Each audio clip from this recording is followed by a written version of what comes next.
Today we're joined by David Saul. David is the Managing Director of Sentinel, a Singaporean-based property and hospitality group.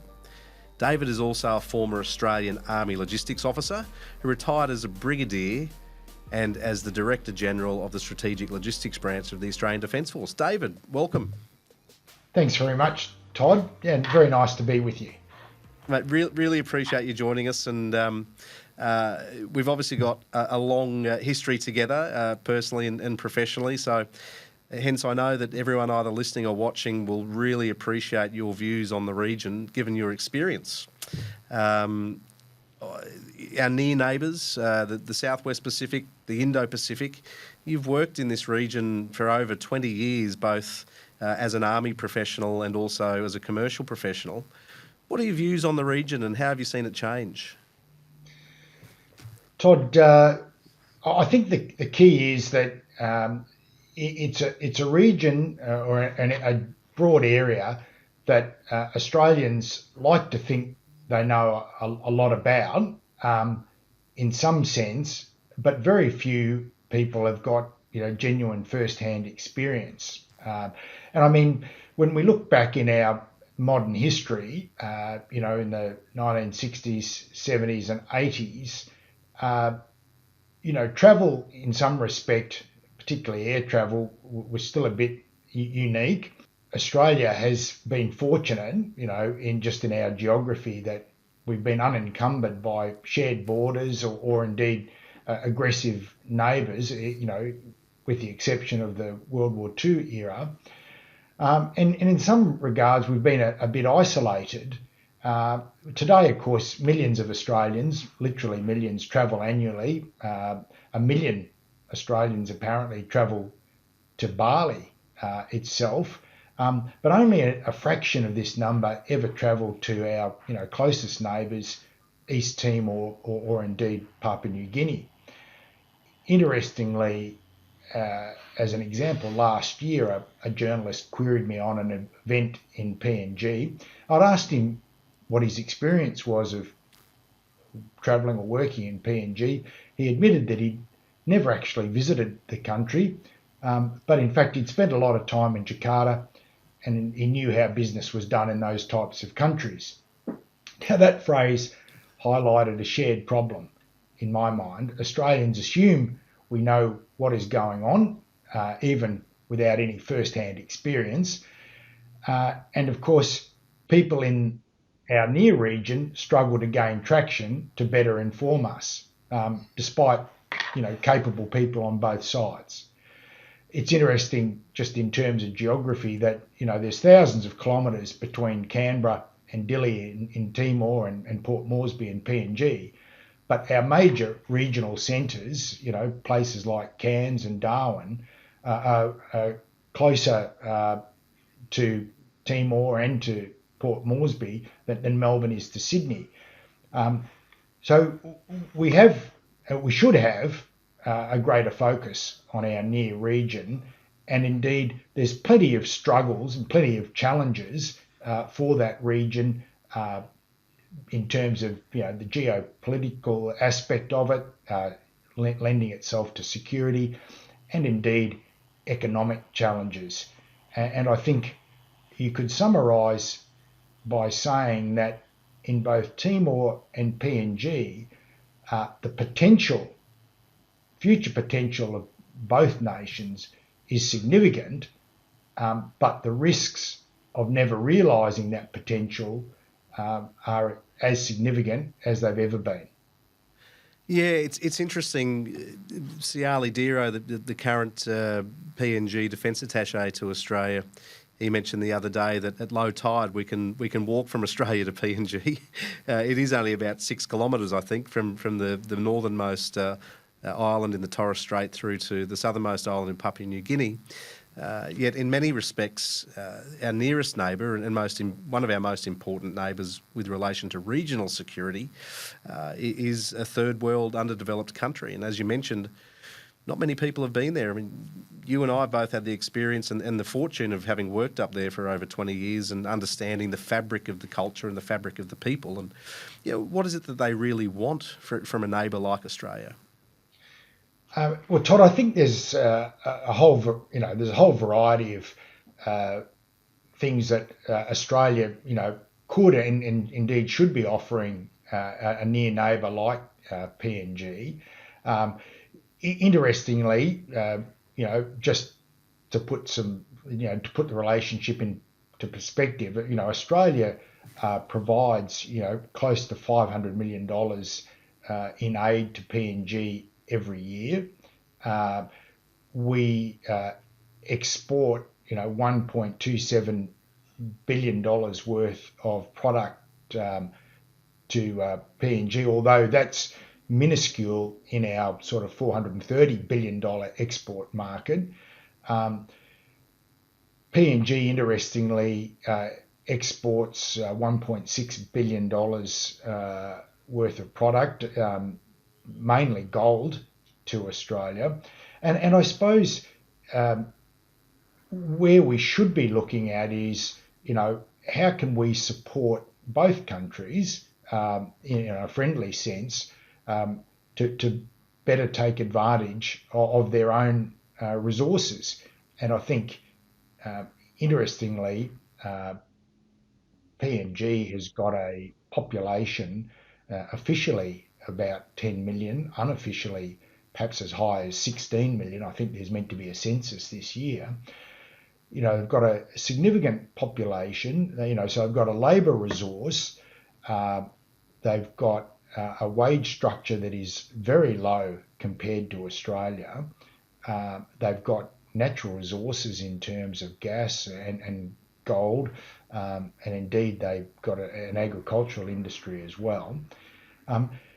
So how can we best support them? And I suppose there's a couple of interesting things.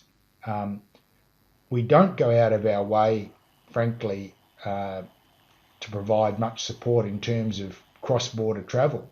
It's very hard to get a visa for a Papua New Guinean to come to Australia. We do have a Pacific Australia Labour Mobility Scheme, which should derive tremendous benefit to a place like PNG. But as late as last year, there were perhaps only 1,000 people or so benefiting from that. And let me give you a couple of examples where we could make a difference.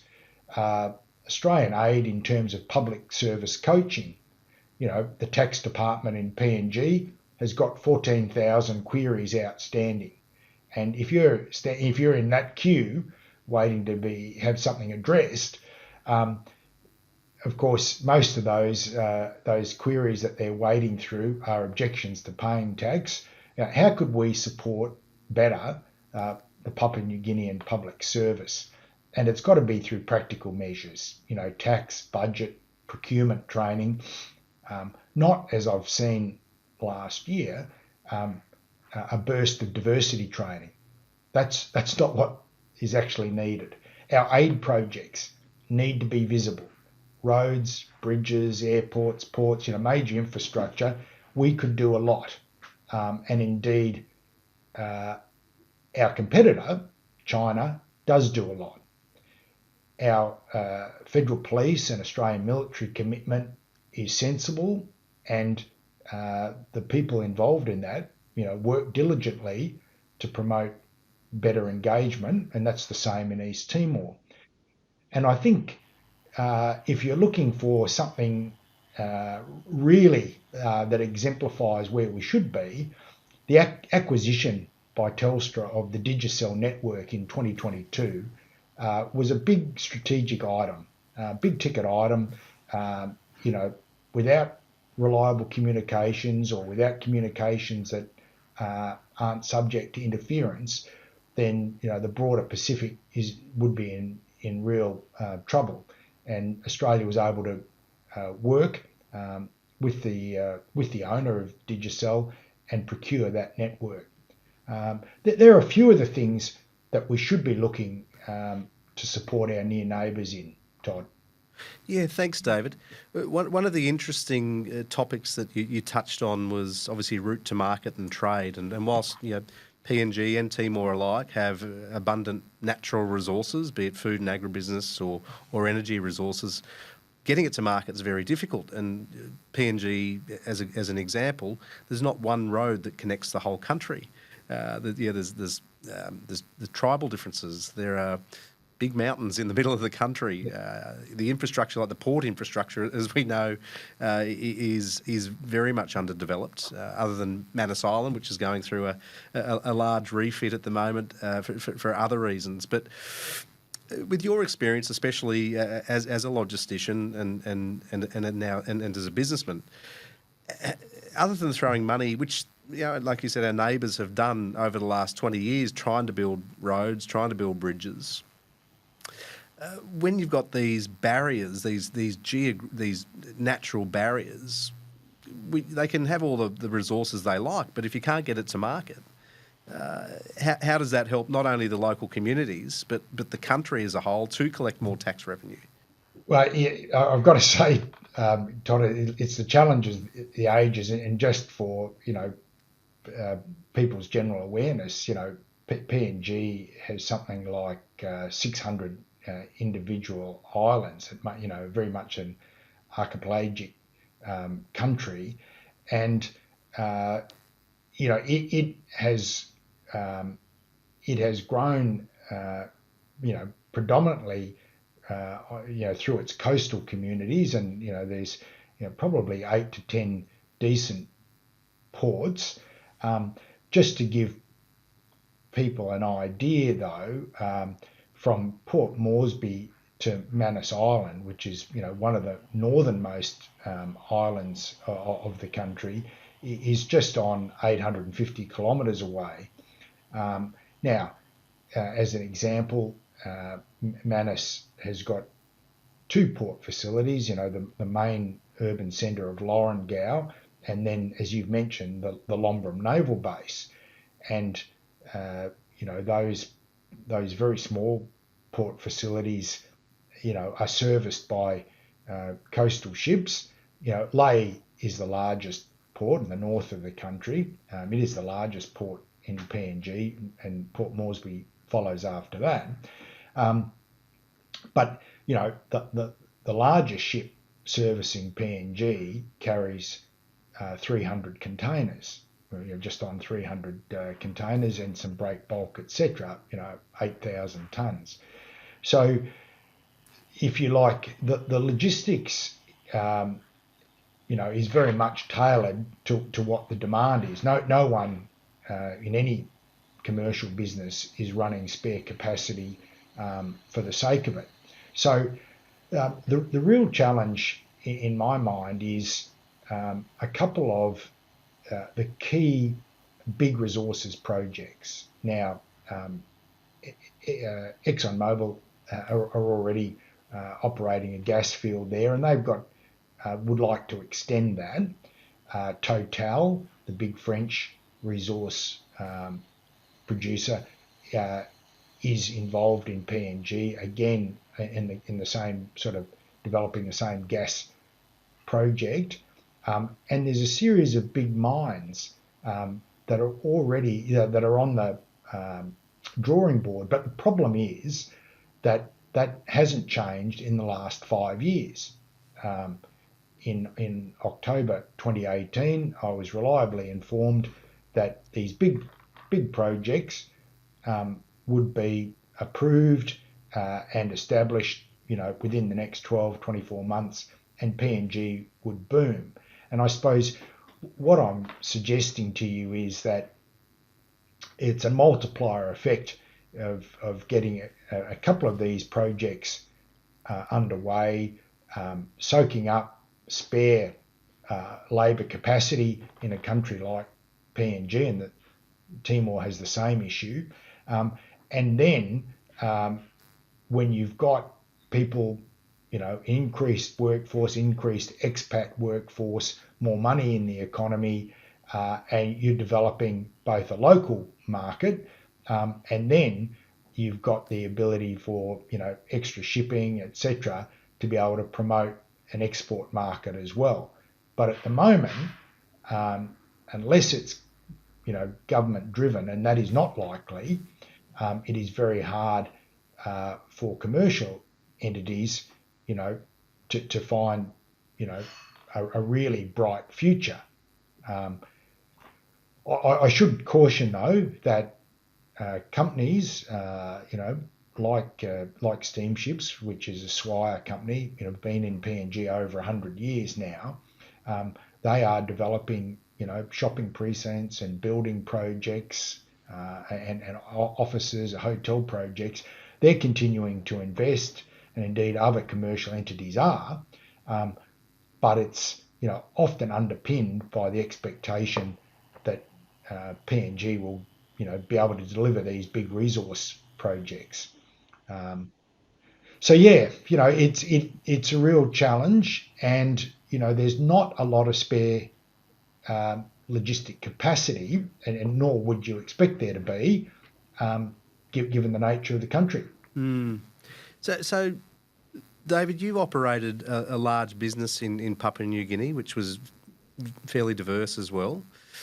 As an international company operating in Papua New Guinea, what are some of the challenges that you faced, and would some of those challenges be a reason, potentially why the country can't grow at a pace that would see better standards of living for their population, better trade conditions, so on and so forth? Look, I think there's a couple of things reasonably quickly, Todd, that there's a brutal tax regime, and I think the average taxation rate is about 40% for anyone on a expat salary, certainly, and higher end PNG employees. That's a disincentive to a lot of companies, finding and retaining staff. I think there's a couple of other things that we need to be conscious of. Sorry, just to reflect on that tax, PNG's caught in that situation where, that they've got to be really diligent about securing, their share of taxation. So they're rigorous in that regard. There's no shortage of licenses or bureaucracy, of which you'd find anywhere. I think the challenge is that sometimes that these sort of requirements are implemented, in a slightly haphazard way, or there's a time frame where you suspect there's something untoward unfolding, but it's not. It's just bureaucracy. And indeed, anybody who's tried to build anything or develop anything in lots of regional parts of Australia find there's no shortage of bureaucracy there. So we shouldn't be too hard in that regard. I think there's a couple of misnomers around the political circumstances. PNG people often said to me over the last 5 years how sort of difficult it is to chart the PNG government. I did make the point to a number of of our employees that in the time frame that PNG's had 2 prime ministers, we've had about 6, and indeed, we've had the same fellow twice, in amongst that mix. So, sometimes you can look at a bit harshly at PNG. The financial situation and getting foreign exchange. So you've earned money in PNG. It's sitting in your bank account. You would like to purchase things like capital equipment, example, generators, vehicles, etc. You need to pay a deposit outside the country, but you're queued up potentially for months in what should be in today's climate, a matter of hours or days waiting to get money out. So the free flow of capital is very much restricted, and that's tough for that's always going to be tough for business. I think the other point is that there's an element. PNG and the PNG people have cottoned on to the court system, and they can be a bit legally focused, which is of course fine. My personal experience in the commercial side is that the PNG court system is transparent. There are a number of capable practitioners within the legal fraternity in PNG, and by and large, the judiciary in terms of their decision making, is on par with what you'd expect with a system based on the Commonwealth. So there are a number of positives, but taxation, foreign exchange transfers, and indeed navigating a myriad of local licenses, etc., is hard work. We could talk a little bit about the cultural side in terms of land owning, or the landowners are not dissimilar to Australia. You navigate who actually has responsibility, or who has got a legal oversight on particular land is important before you would either rent or build or etc. But that's not different to many of our regional areas, and I think you've just got to be prepared to spend the time to work out who amongst the landowners, and I know this is the vexed question of the naval base in Lombram at the moment, who is a genuine landowner, who has got historical rights that have been diminished over the decades, and who should government and indeed foreign militaries be talking to and engaging. And that's the challenge for any number of countries, but PNG, and indeed in Timor as well, where there's a family network, they're some of the things that you've got to be careful, before you commit your capital. Yeah, right. Oh, thanks, Saulie. So, mate, I guess shifting towards Timor, you've had a long association with Timor, one, when you're in the army, and secondly, with Sentinel. Can you tell us a little bit about your early experiences in Timor through to your commercial operations there, and I guess any similarities or differences between PNG and Timor when it comes to operating in the region? Look, very quickly, and I must declare my hand that I didn't serve as one of the Interfet fellows. It's 25 years coming up this year, the anniversary. It seems to have gone very quickly. But in terms of supporting the logistics, which I did have a role there after the initial push, the key, in terms of that support was, after, the Indonesian occupation had finished,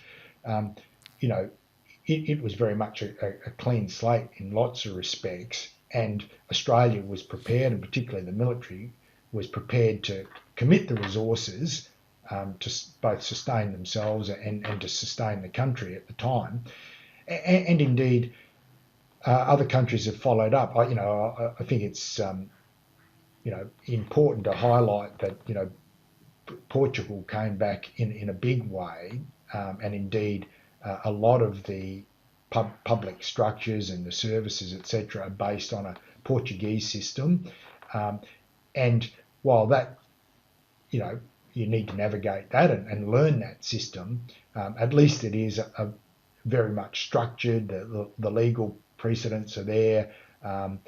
It is a place that has got, again, because of its natural resources, great potential, and at the moment there's an underpinning of proper structure and governance. So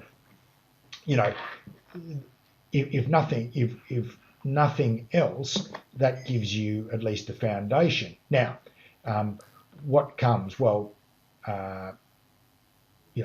China is there in a big way. China's aid is, focused on infrastructure, and they have built some significant roads there. I must say their road building in tropical areas, and it's the same in Port Moresby as well, and PNG, is not good.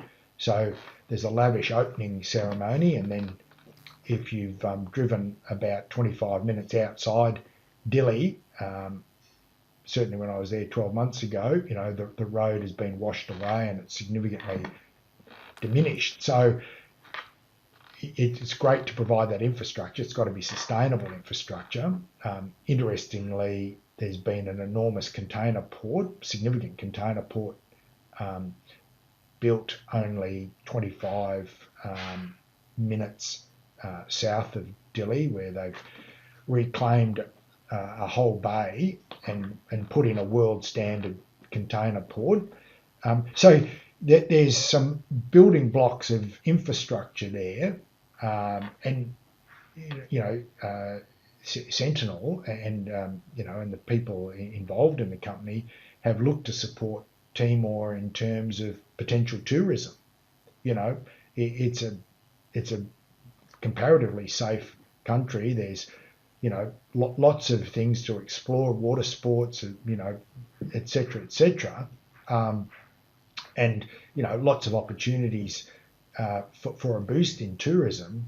So I think again, if collectively, the countries in the region and indeed partners could get the resources side sorted, and indeed it would be a boost to the tourism side as well. And Timor probably has less complications than many other small countries in our region. Yeah, you're right, and it is a beautiful country, obviously underdeveloped, but a lot of opportunity for tourism. The last time I was there, I think, was 2020 from memory, and there was a lot of advertising in the airport and elsewhere trying to promote tourism and investment into the country. But I think the general feeling is that that what am I investing in as a business? How safe is my money? What's my return going to look like? Can I get my money out of the country? Now, fair to say probably the same with PNG. If you're going to build a business in PNG or in Timor or elsewhere, then obviously you're reinvesting into the local population and that business, and also the legacy that you're going to leave behind. But at the same time, all organisations are in it for their shareholders as well, and they need to repatriate money at various times. How's the Timorese banking system and legal system and government compare to that in PNG in your view?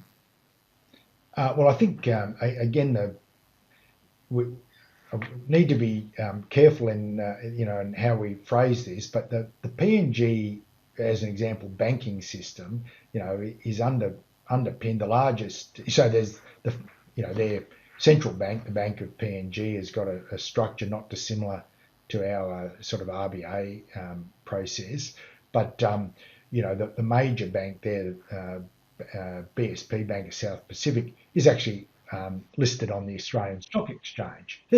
And the second sizable bank, Kina Bank, is well run, good governance, etc. So the pure banking side in a place like that, and indeed the same in Timor, there certainly were some Australian banks still there, and indeed some of the Portuguese banks had developed offshoots there. So the pure banking and security of a transaction within the country, I always felt was very sound.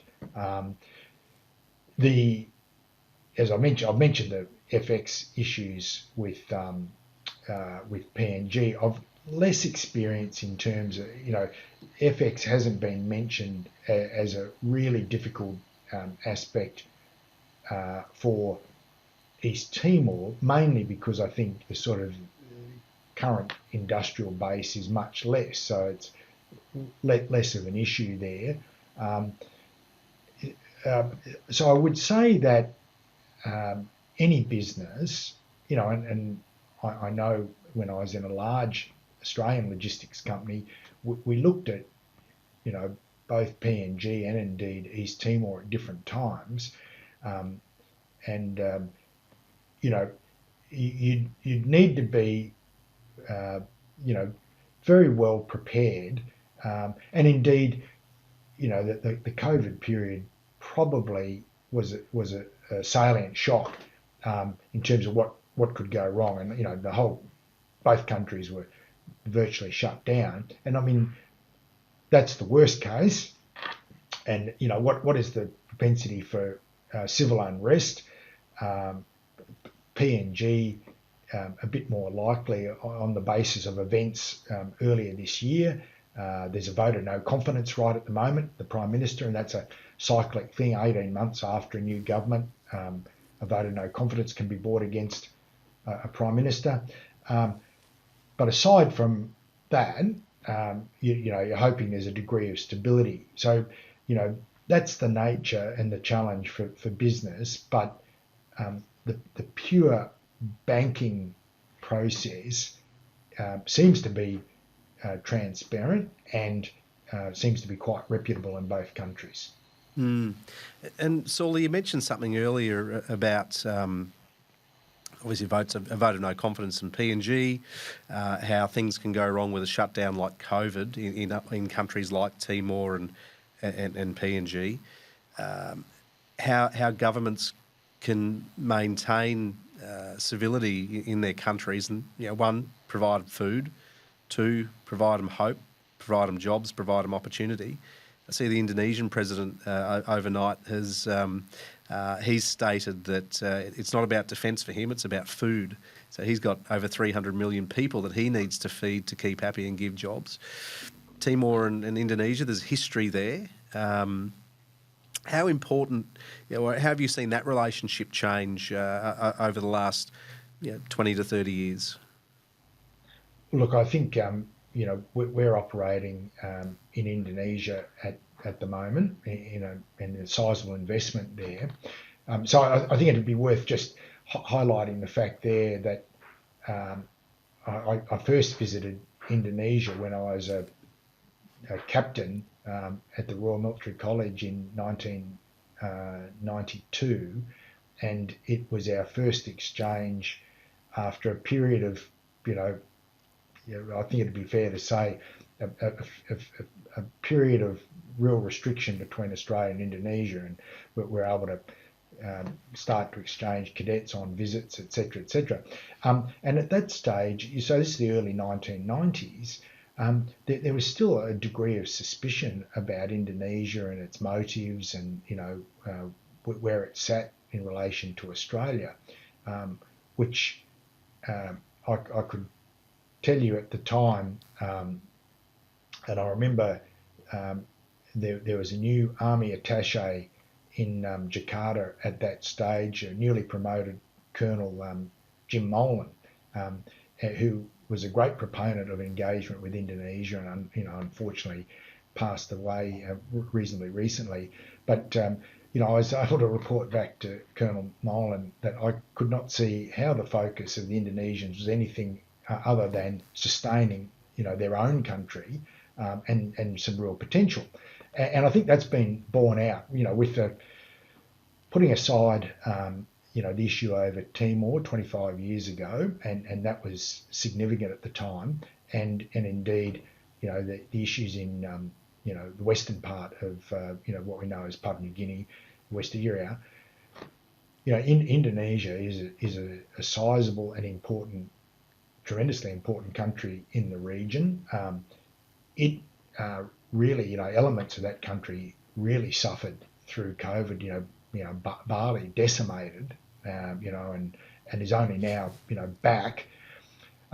So I think I think we need to acknowledge the point you make is absolutely right. You know, Indonesia is a pragmatic country. It's an entrepreneurial country. It's got, you know, hundreds of millions of people to look after.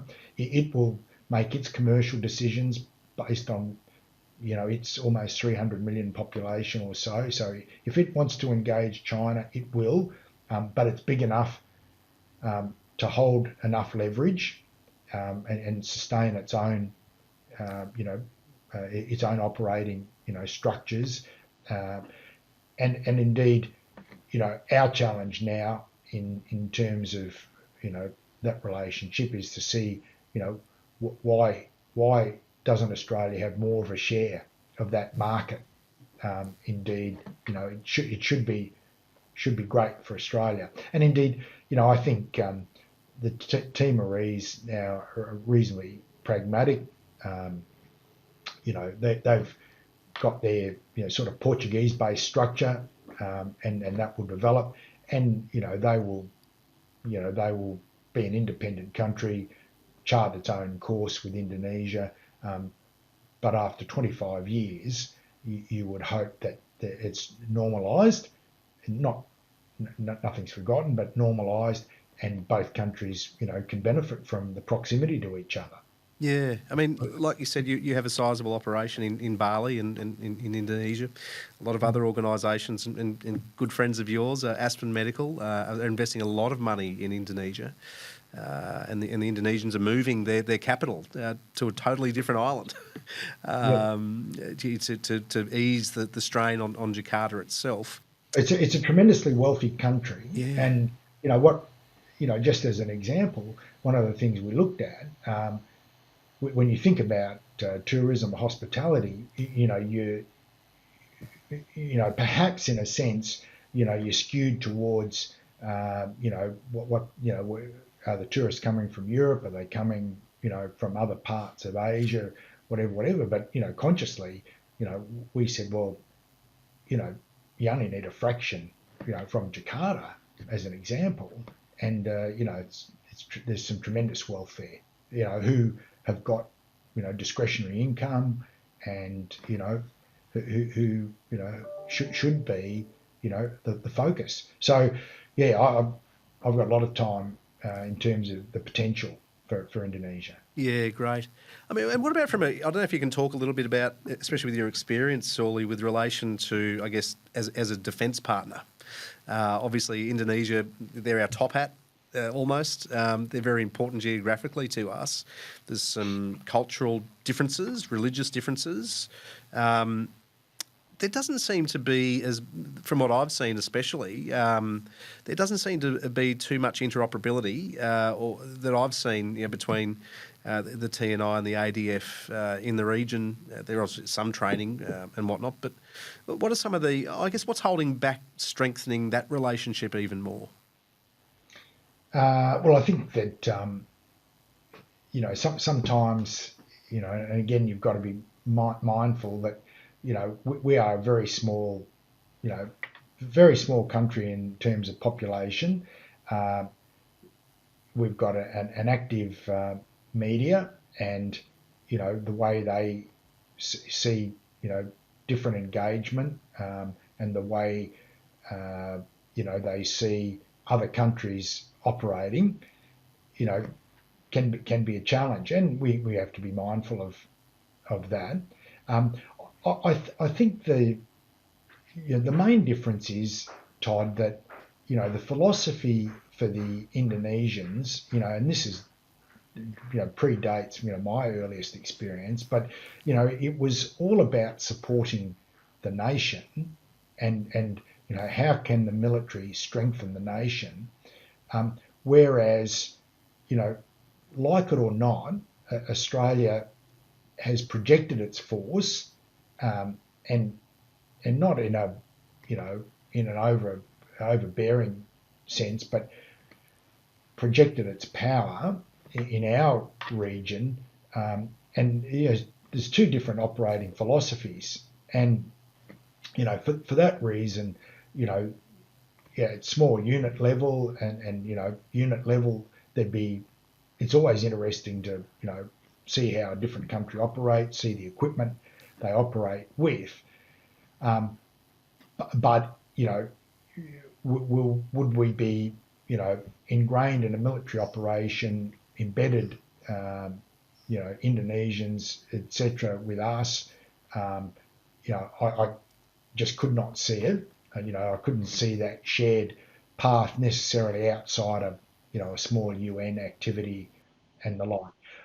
But I think for a lot of good engagement reasons, we need to visit. We need to undertake training. We need to have anything that provides a better understanding of a country like Indonesia can only benefit us. I'd probably say that the region is, the near region is too important to us, for a strategic sense, for us to be frustrated or, in a government sense, to give up on at any stage. There will be tremendous frustrations, but we're dealing with independent nations who, have got, PNG is coming up, 50 years independence next year.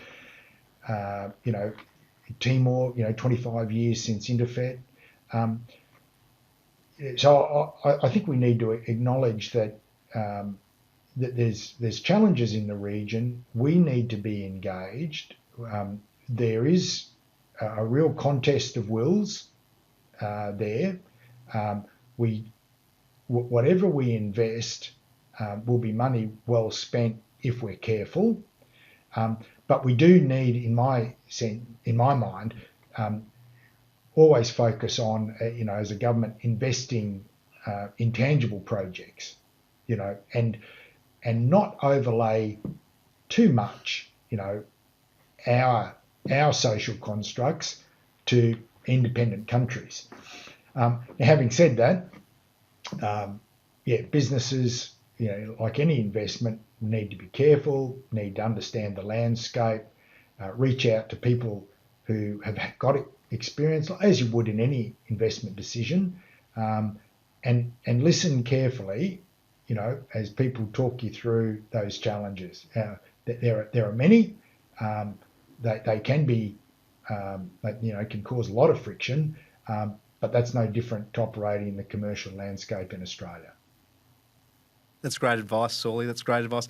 Mate, just to finish off as well, for those who are listening and looking for a wonderful holiday in Bali and perhaps be served around the pool with a pina colada by Monsieur Saul. Yep.